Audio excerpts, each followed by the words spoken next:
Hello everyone, Ember here, and welcome back to a new video. Now, first of all, I want to kind of apologize because initially I was going to do this video back when it was like Season 3 and Season 4 of the Budget Build Battles Championships, so I'm very kind of late to this coverage, but I'm hoping this kind of format gains a lot of traction as well within the community because I think it's a really cool format idea, and it basically takes all the good things about single prizers. I think like some things like you're never going to get away from, like whoever takes the first KO basically is probably going to win. But aside from that, and spread damage shenanigans, I do think this is a really cool format. So yeah, so basically what the Triple B's budget build battles is that this championship follows the official budget build battles rule set, which is a bit of a mouthful, but that's the nature of the format. It is a standard format card pool. There are no Roblox Pokemon allowed, so no EXs, Vs, Radiants, or A-Specs, so none of that Dubries, no Megas. It is a maximum of 2 copies of any card with the same name, and basic energy is unlimited. However, there is some rules for evolution lines. So for stage 1 lines, you can run 3 basics and 2 of the stage 1. And for stage 2s, you can run 4 of the basics and then 2 of the stage 1s and 2 of the stage 2s. And then split evolutions do not grant additional basics, and fossils do follow the same rules, which is a bit tragic, I'm not going to lie, because, fossils need all the help they can get. But yeah, no, it makes sense, yeah. So here, I'll leave a link to this page in the description of the video, but here's like a full breakdown of all like the rules that took place in the tournament. We're not going to cover this. This video is mainly just to showcase this format, that it exists, basically, in case you weren't aware of it. And I'm just going to talk through like all the decks that did well, basically. So actually, it's probably a good idea to focus in on the standings first. So first place, I believe, this wants to load for me here, was Tornado Musabi. I want to say that username is in first place. Now they're all other lists, so you won't be able to see which deck did which from here. But in first place, it was the item lock Tyranitar. So when it's in the active spot, your opponent can't play any items. So the aim of this deck is quite simple. You're just trying to item lock your opponent throughout the entire game because you've got Budew for the first few turns, and then you've got Tyranitar to come in there. So it's like a pseudo control deck, but Tyranitar is also like a big bulky stage 2. So it's like it's control item lock, but like it's kind of like Vileplume of this format, I guess. From Vileplume from Expanded, it's kind of like that. But yeah, Crackling Stomp for a Dark and a Colorless does 150, and you get to mill the top 2 cards of your opponent's deck as well, which is nice. And then for a support engine, we've got Dracoloak in here. Now, I think Dracoloak is kind of favored over the Dunsparce in this format because, like, the Dunsparce is always removing itself, so you have to expend a lot of resources to reset it. I don't think it's a bad draw engine by any means, but this format is a little bit slower than standard, of course, so you get to utilize things like Dracoloak a bit more easier, basically.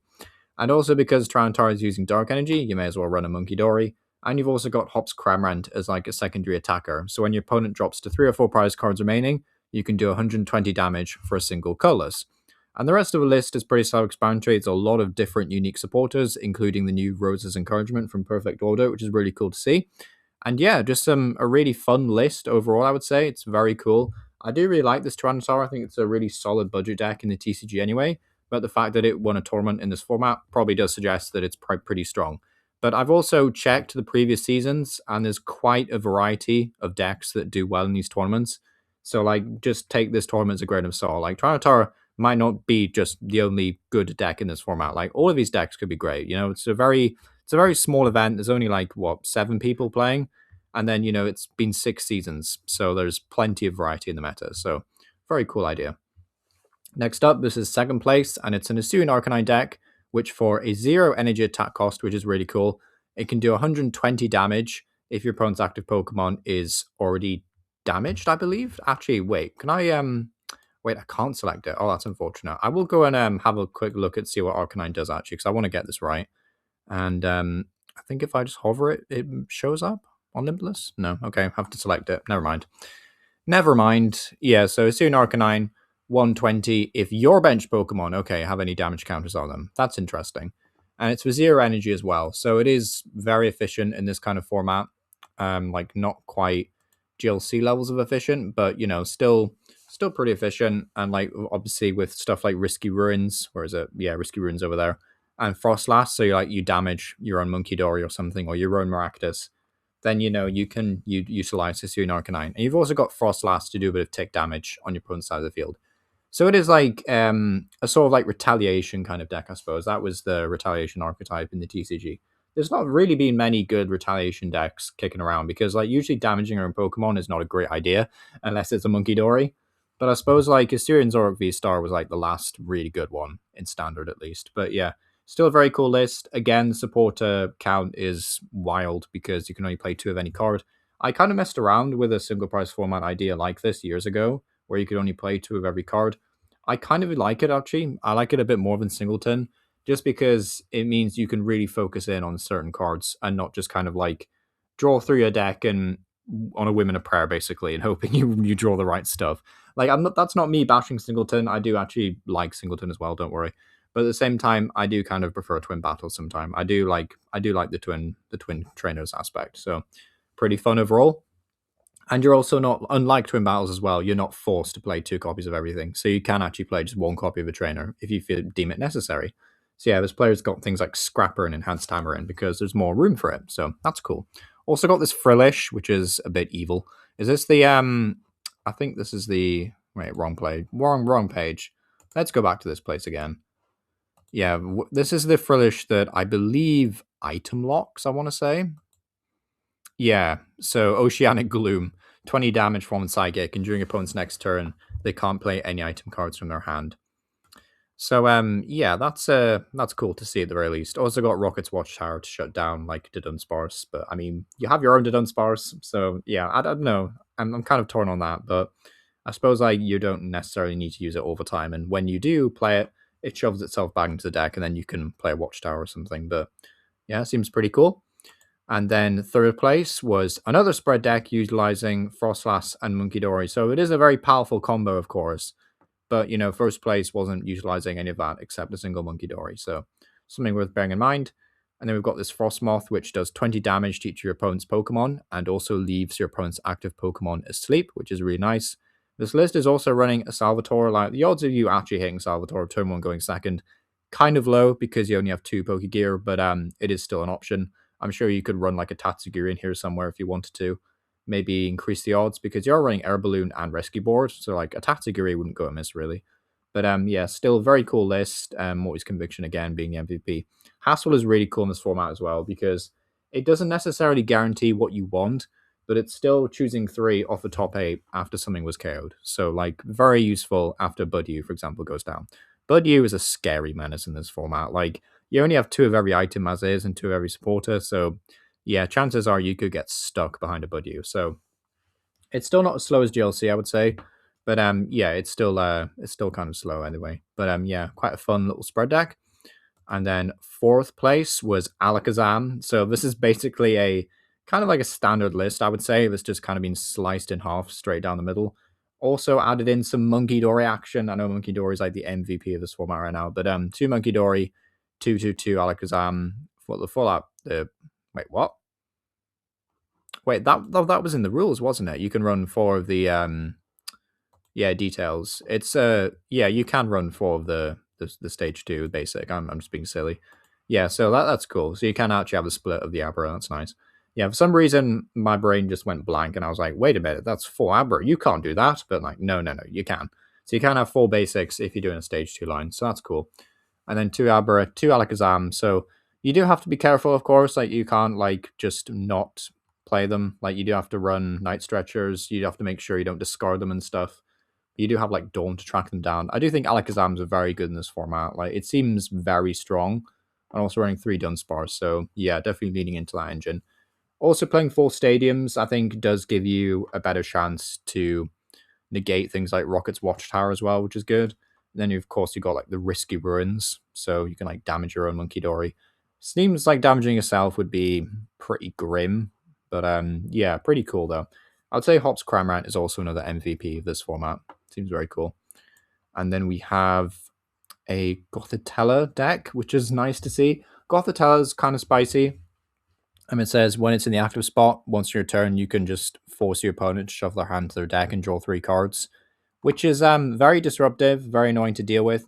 And then Synchro Shot does 180 if you have the same number of cards in your hand as your opponent, which is enough to one-shot most things in this format anyway. So very cool. I don't know what this Sigilif does, so we'll go have a recce on here. Okay, so it has reflect, so it takes 40 less damage from attacks, and then telekinesis is a 70 damage snipe move, which is, yeah, it's enough to knock out a basic.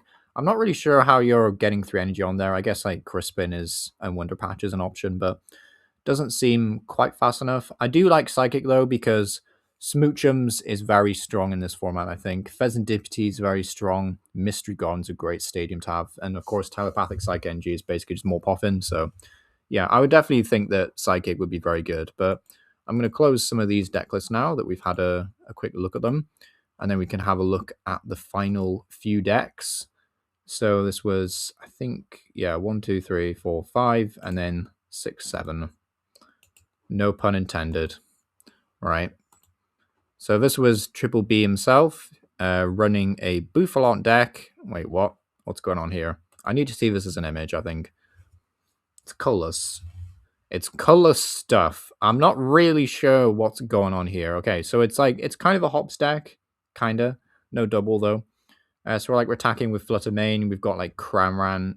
Bouffalont is there as an option. So I guess like Fan Rotom and Flutter Mane are like your attackers. And like Snorlax is there to buff some damage on Hops Cramran. Seems kind of cool. Like you could actually attack with Snorlax as well if you wanted. Like 140 is pretty solid. So yeah, interesting toolbox style deck. Not really my cup of tea. Again, Monkey Dory coming in clutch here. I can already feel the Monkey Dory comments coming my way about this. But yeah, and then the last deck was another hops deck actually. This is more of a hops deck by the player Nate. And then we'll see what he was cooking up. So yeah, 2 hops Trevenant. I would have thought that this kind of hops deck would do better actually. Like between Trevenant and Double, you've got quite the spicy package. And you can also use TripleE on Double, although it's not featured here. No Crispin or anything. It's definitely more of a psychic build with like Wondrous Patch and stuff. But yeah, Trevenant's still pretty cool. I do like this a lot. This seems pretty cool. But yeah, that's the season 6. I believe this could be the last one. Yeah, you've honed your skills, you mastered single prize shenanigans, you've survived the season. Now it's time to crown the champion. I'm hoping they do more beyond this though. Like I'm hoping this comes back in some way. But yeah, there was of course like several weeks of these events beforehand. So if you want to go check them out on Limitless, you can. But I do think this is a really cool format. I think out of like all the single prize formats that I've been exposed to over the last few months, I think the CU Cup is still probably my favorite. The one where it's expanded and standard, but it's common and uncommon only. I think that's probably been my favorite, to be honest. Diplin is a bit of a menace, not gonna lie. But aside from that, the CU Cup has probably been my favorite. There is like some other like single prize formats I wouldn't mind messing around with. Of course, I would love it if TCG Live would just add GLC, on a more permanent basis. That would be fantastic. Please, developers, please just add GLC full time. You can do it with Trainer Trials. I'm sure you could add a 4th one in there. Like, just add GLC permanently. It doesn't take much. Also add the ability to friend battle in Trainer Trials and GLC and expanded. That would be fantastic and not just standard. I really don't know why that's not already part of the game. Like, why is that already not part of the game that you can't just friend battle someone expanded? But yeah, it would be nice too, so we can like test out alternate formats and whatnot. But yeah, I think this is a really cool format idea. I think the budget build battles is cool.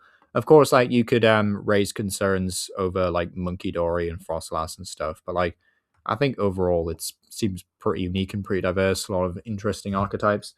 But yeah, I think like the CU Cup is the only way you'll like ever truly move away from big powerful rares and stuff like Monkey Dory. But overall, still a very, very cool format that I wanted to showcase. And huge shout out to TripleB. So yeah, it's been Ember Power. Let me know what you think about this single prize format down below. Is this something you would like to give a go? And yeah, thank you for watching.